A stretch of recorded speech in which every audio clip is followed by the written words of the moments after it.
Father died on a Tuesday. By Thursday, my sister had already changed the locks. I found out the same way I found out about most things in my family, not from anyone who loved me, but from a neighbor, Mrs. Caldwell from 2 houses down, called my cell while I was still driving back from the funeral home, her voice careful and low. "Marcus, honey, I don't want to overstep, but there's a moving truck in your daddy's driveway. Your sister and that husband of hers are unloading furniture." I pulled over on Route 9 and sat there with the engine running, watching the trees sway in the October wind, trying to understand what I had just heard. My father's house. The house I had lived in for 6 years to take care of him. The house where I had slept on a cot in the hallway during the last 8 months of his illness, so I could hear him if he called out in the night. The house that, according to the will his attorney had read to me just 48 hours earlier, now belonged to me. My sister had been there for the reading. She had sat across the table with her arms crossed and her jaw tight, and when the attorney finished, she had stood up and walked out without saying a single word. Apparently, she had plenty of words now. I gripped the steering wheel until my knuckles went white. I thought about the last 6 years. Every Saturday night I had stayed home instead of going out. Every vacation I had skipped. Every promotion I had turned down because it would have required relocating. I thought about the weeks I had spent learning how to manage my father's medications, how to operate the oxygen concentrator, how to help a proud man who hated asking for help. I thought about my sister, 3 states away in Phoenix, calling every few weeks with excuses about why she couldn't come back, why this month was too busy, why next month would be better. Next month never came, not once in 6 years, and now here she was, 2 days after the funeral, moving furniture into a house that was not hers. I turned the car around.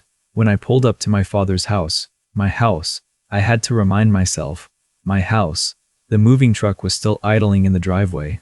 2 men in gray uniforms were carrying a leather sectional toward the front door, a door that had my father's old brass knocker on it, the one shaped like an eagle that he had bought at a flea market in 1987 and refused to replace no matter how tarnished it got. My sister was standing on the porch directing traffic like she owned the place. She was wearing a white linen blouse and sunglasses even though the sky was overcast, and she was pointing at the movers with the confidence of someone who had never once been told no.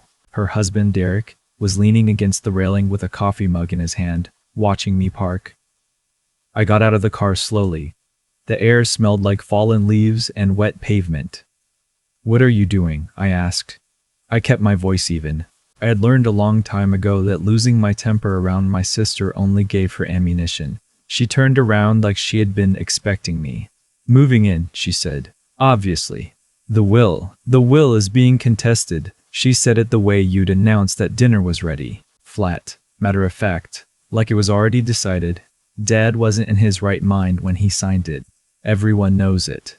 Derek sipped his coffee and said nothing. I stood at the bottom of the porch steps and looked at the movers, who had stopped and were now studying the driveway with great interest, the way people do when they realize they've walked into something they want no part of. I had 3 options. I could argue with her on the porch and accomplish nothing. I could leave and let it happen. Or I could do what I should have done the moment she walked out of that attorney's office. I pulled out my phone and called the police. She heard me dial. Her expression didn't change. "Go ahead," she said. "You're going to look like the bad guy who called the cops on his grieving sister." "I'm the legal owner of this property," I said into the phone. "I have the will and the deed. My sister has moved belongings into the house without my permission, and I need someone here to document that." My sister uncrossed her arms. Just slightly, just enough for me to notice. The officers arrived 20 minutes later. 2 of them, a woman and a man, professional and unhurried. My sister met them with the same performance she'd given me, soft voice, grieving daughter, recently bereaved family just trying to figure things out. Derek had disappeared inside somewhere. I waited until she was done. Then I handed over the will, the death certificate, and the deed, which I had picked up from my father's attorney the morning after the reading. I had not planned to need them so soon. But some part of me, the part that had grown up watching my sister operate, had brought them anyway. The female officer read through the documents carefully. She looked up at my sister. "Ma'am, according to these documents, this property belongs to your brother. Do you have anything showing a legal claim to this address?" My sister's voice shifted. The softness went out of it. Our father was not competent when he signed that. He was on medication. He was being manipulated. The officer's expression didn't change. That's a matter for the courts, ma'am. As of right now, these documents are valid. You'll need to vacate the premises. This is my childhood home. I understand that, but it's not legally yours. What happened next is the part I had seen coming my whole life. My sister turned to me with something in her eyes I can only describe as cold fury, the kind that has been sitting in a drawer for years waiting for a moment like this. You did this, she said quietly. You isolated him. You turned him against us. You were here every day making sure no one else got close enough to remind him that he had a daughter who loved him. I held her gaze. I did not look away. I was here every day, I said, because someone had to be. The movers ended up taking the sectional back to the truck. My sister and Derek left without speaking to me again. The officers waited until the truck was gone, asked me to document anything that had been disturbed inside the house, and gave me a case number before they drove away. I stood in the driveway alone for a long time after that, looking at the eagle knocker on the front door. I did not feel like I had won anything. I felt the way you feel after a near miss on the highway, shaky, grateful, and already dreading what comes next. What came next arrived the following morning in the form of a phone call from my mother. She did not ask how I was doing. She did not mention that I had just buried my father 4 days ago. She opened with, "Marcus, you need to fix this." I was standing in my father's kitchen making coffee, surrounded by walls I had repainted twice and floors I had refinished with my own hands one summer while my father sat in his recliner and gave advice I mostly ignored and secretly followed. "Fix what, Mom?" "You know what? Your sister is devastated. She has nowhere to go. You have this big house all to yourself and you can't just... She has a 4-bedroom house in Phoenix. That's not the point." "Then what is the point?" There was a pause. The long kind. The kind she used when she was deciding which version of the argument to deploy. "Your father changed when he got sick. He wasn't himself. He was dependent on you, and that dependency colored his judgment. You can't hold him to decisions he made when he wasn't well." I set my coffee mug down on the counter. "He signed that will 3 years ago, Mom. 3 years. He was tired and he was on a lot of medication at the end. But 3 years ago, he was sharp enough to drive himself to the attorney's office, sit across the table from a professional, and clearly articulate his wishes. He did that, without me in the room." Another pause. "Your sister needs this, Marcus." And there it was. The sentence that had governed my entire childhood, delivered without apology, without acknowledgement, without even the pretense of fairness. Your sister needs this. Your sister is struggling. Your sister has a harder time. As if I had no needs. As if the harder time I'd been having for 6 years didn't register on whatever scale my family used to measure sacrifice. "I know she does," I said, "but I'm not giving her my house." I hung up and stood at the kitchen window for a long time, watching the backyard where my father used to grow tomatoes. 3 days later, my sister filed a formal contest of the will. I found out from the attorney who called to let me know and to recommend I retain my own legal representation immediately. I spent the rest of that day on the phone and most of the next week, gathering documents, every bank statement, every medical record, every piece of paper that could establish my father's mental competence 3 years ago when he had signed the will. What I found, going through his files, was something I had not known was there. In the back of the bottom drawer of his desk, behind a folder of old utility bills, was a USB drive. Handwritten on a strip of masking tape along the side, in my father's careful block letters, was my name. I sat down on the floor of his office and held it in my palm for a long time. I drove to a friend's house to watch it on a laptop, because I did not trust myself to watch it alone. My father was sitting in his armchair. The footage was steady, shot on a tripod, and he was wearing his gray cardigan, the one with the fraying cuff he refused to let me replace. He looked directly at the camera and said, in a voice that was tired but clear, "This is William Webb, speaking on September 14th of my own free will and in full possession of my faculties, and I want to explain some decisions I've made." He spoke for 41 minutes. He talked about the years I had stayed. He talked about what it had cost me. He talked about the phone calls that came less and less frequently, the visits that never materialized, the way a man lying in a hospital bed notices who shows up and who sends flowers instead. He talked about my sister, and he was not cruel about it. He never had been. But he was honest in the way that very sick people sometimes allow themselves to be, because they know they are running out of time to say true things. He ended by looking at the camera and saying, "Marcus didn't ask for this. He stayed because that's who he is, and I want him to have something to show for it." My friend, who had watched the whole thing sitting next to me, put his hand on my shoulder and didn't say anything for a while. I drove home and sat in my father's kitchen and let myself cry for the first time since the funeral. Then I called my attorney and told him what I had found. My sister's campaign did not stop at the courts. On a Sunday afternoon, I was doing nothing in particular, trying to get through a weekend that felt too large and too quiet, when I got a text from a cousin I hadn't spoken to in 2 years. It was a screenshot. The caption, in large text over a photo of my sister standing in front of a modest apartment, read, "Some sons use a parent's final years to position themselves." Dad trusted everyone. Not everyone deserved it. Just because a piece of paper says something doesn't mean it's right. The comments beneath it were everything I expected. Former classmates I barely remembered. Relatives who hadn't been in the same room as my father in a decade. Strangers who had pieced together enough of the story from her previous posts to have decided, without needing any additional information, that I was the villain. That's so sad. Family shouldn't be about what you can get. I hope she gets what's rightfully hers. I made myself read every single one. Then I went back to my father's desk and I started documenting. Every post, every comment, every claim she had made publicly about my father's state of mind, about my motivations, about what she deserved. I screenshotted all of it and saved it to a folder organized by date. I had learned, growing up with my sister, that she was very good at making things disappear once they had served their purpose. I was not going to let that happen this time.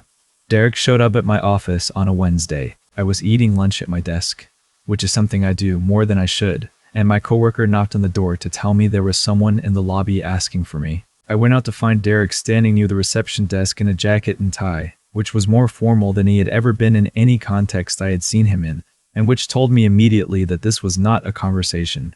It was a presentation. He followed me to a small conference room. He sat down and folded his hands and gave me a version of the same speech I had been getting in various forms for 2 weeks now. The house was too big for one person. My sister had children who needed space. Families took care of each other. This was not what my father would have wanted. I had the USB drive in my bag. I had been carrying it everywhere since I found it, the way you carry a thing that feels important before you fully understand why. "Derek," I said, "I want to ask you something honestly. Where was your wife during the last 6 years?" He shifted in his chair. "She had responsibilities. We have kids." "I know, and I understand that. But she also had a father who was dying for 6 years, and she managed about 4 visits. 4, I counted. I'm not saying it to be cruel. I'm saying it because you're sitting in my office telling me what my father would have wanted, and I think you should consider that my father actually told us exactly what he wanted, in writing, witnessed by a licensed attorney, 3 years before he died." Derek's jaw tightened. He leaned forward. "She's prepared to make this very public, Marcus. Whatever she has to do." I reached into my bag and set the USB drive on the table between us. "So am I," I said. He looked at it. He didn't ask what it was. I think some part of him already knew the answer. He picked up his jacket from the back of the chair and left. I sat in the conference room alone for a few minutes, watching the cars move in the parking lot through the window, thinking about my father in his gray cardigan looking at a camera and telling the truth because he had run out of reasons not to. The hearing was on a gray November morning. The courthouse smelled like industrial cleaner and old paper, and I sat on one side of the aisle with my attorney and a folder thick enough to stop traffic, and my sister sat on the other side with Derek and a lawyer I recognized from a billboard on the highway. My mother sat in the gallery behind my sister. She had not called me since the week my sister filed. I had not called her either. My sister's attorney was polished. He talked about cognitive decline, about the influence of prolonged proximity, about how a vulnerable man in his final years can be gradually shaped into making decisions that do not reflect his true wishes. He used the word isolation 4 times. He implied, without quite saying it outright, that I had engineered a situation in which my father had no one to turn to but me. I watched the judge listen. When it was my attorney's turn, he walked through the timeline methodically. The date the will was signed, the medical records from that period showing no diagnosis of cognitive impairment. The attorney's notes from the signing, which included a standard competency evaluation, the fact that my father had maintained the same attorney for 11 years and that this same attorney had found nothing unusual in his demeanor or capacity at the time of signing. Then my attorney asked the clerk to set up the screen. My father's voice filled the courtroom. The 41 minutes played in full. I stared at a fixed point on the wall across the room because I had already watched it enough times that I knew exactly when my voice was going to break if I let it. And I was not going to let it. Not here. The courtroom was very quiet. My sister's attorney objected twice during the playback. Both times, the judge overruled him with a single word. When it finished, there was a moment of silence that felt like the whole room exhaling. The judge asked my sister's attorney if he had any evidence that the recording had been coerced or manufactured. He said he would need time to have it analyzed. The judge said he had seen the chain of custody documentation and the metadata, and he was satisfied with its authenticity. Then he looked at my sister for a long moment. She was staring at the table. The evidence presented today establishes clearly and convincingly that the testator, William Eugene Webb, was of sound mind at the time of signing and that his expressed wishes were both deliberate and freely made. The contest of this will is dismissed. The estate, including the primary property, remains the sole legal property of Marcus David Webb. I sat very still. My attorney put his hand briefly on my arm and then started gathering papers. Across the aisle, Derek whispered something to the billboard lawyer. My sister did not move for a long moment. Then she stood up slowly and picked up her bag and walked out of the courtroom without looking at me. My mother was gone from the gallery before I turned around. The days after the hearing were strange in a way I had not anticipated. I had expected to feel something clean and final relief, maybe, or victory, the way you feel when something that has been wrong for a long time is finally made right. Instead, I felt mostly tired, the kind of tired that doesn't come from not sleeping, but from having spent weeks carrying something heavy in your chest. My phone buzzed with messages from relatives I hadn't heard from in years. The same people who had commented on my sister's posts, who had called me selfish in the space of a phone screen, now showed up in my inbox with variations on "I didn't know the full story" or "I'm sorry I jumped to conclusions." I read every one of them. I didn't respond to most of them, not because I was angry, but because I had learned something in the past few weeks about the difference between people who are there when it costs them something and people who show up once the outcome is no longer in question. My sister called me once, about 10 days after the hearing. I let it go to voicemail. She didn't leave one. Derek sent a short text that said, essentially, that they were moving forward and hoped I would eventually understand their position. I read it, put the phone down on the counter, and made breakfast. My mother came to the house on a Saturday afternoon, 3 weeks after the hearing. She knocked rather than using her key, which told me something had shifted in her understanding of the situation. I let her in and made coffee, and we sat at the kitchen table. The same table I had sat at with my father 1,000 times. And she looked around the room the way people look at places they used to know. She asked how I was. I told her I was managing. Then she said, "I think I've been handling this wrong." It was not an apology. It was close to one, in the way that people who have spent their whole lives unable to say the actual words will sometimes circle around them until the shape is clear even if the sound never comes.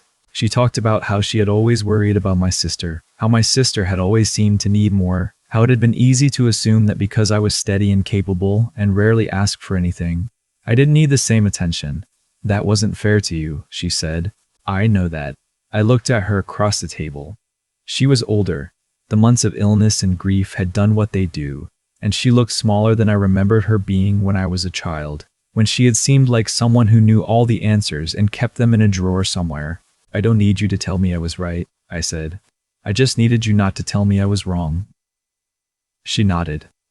She was quiet for a while. When she left, I stood at the front door and watched her walk to her car. And I thought about all the years we had spent speaking in codes because the real words felt too dangerous, and I wondered whether it was too late to learn a different language, or whether some distances become permanent the moment you stop moving toward each other.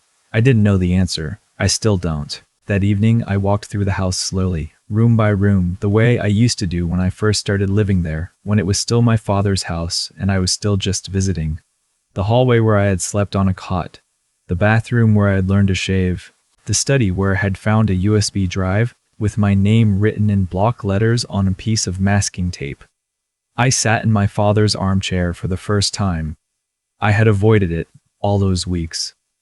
It had seemed like something that would take adjustment, like a title that doesn't feel real yet. But I sat down in it that evening, and it fit the way things fit when they were made for you or when you were made for them. And I sat there for a long time looking at the room that was mine now, and I let myself believe it. There is a thing that happens when you spend enough years being told you expect too much. You start to calibrate your own wants downward, quietly, without announcing it, until you genuinely no longer know what you would ask for if asking were allowed.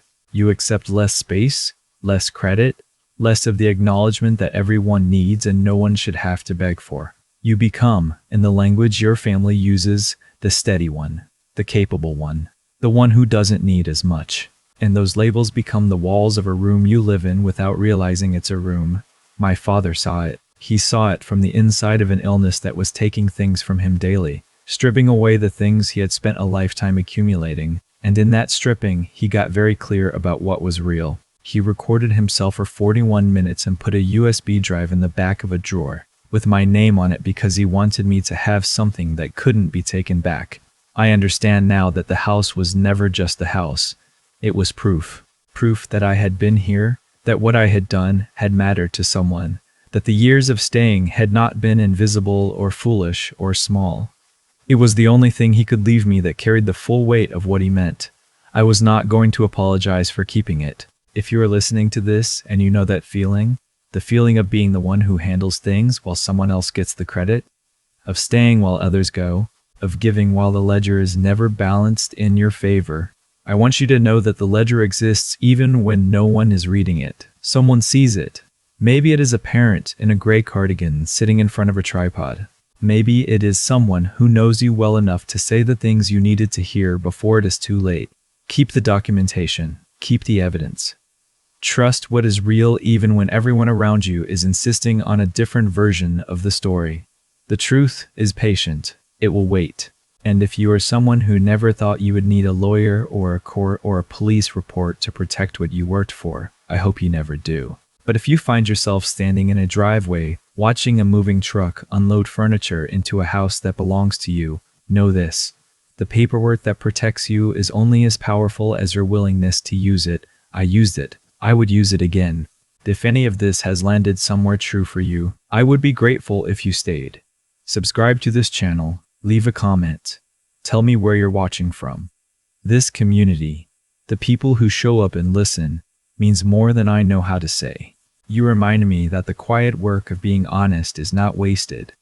That somewhere, someone is listening. Thank you for being here.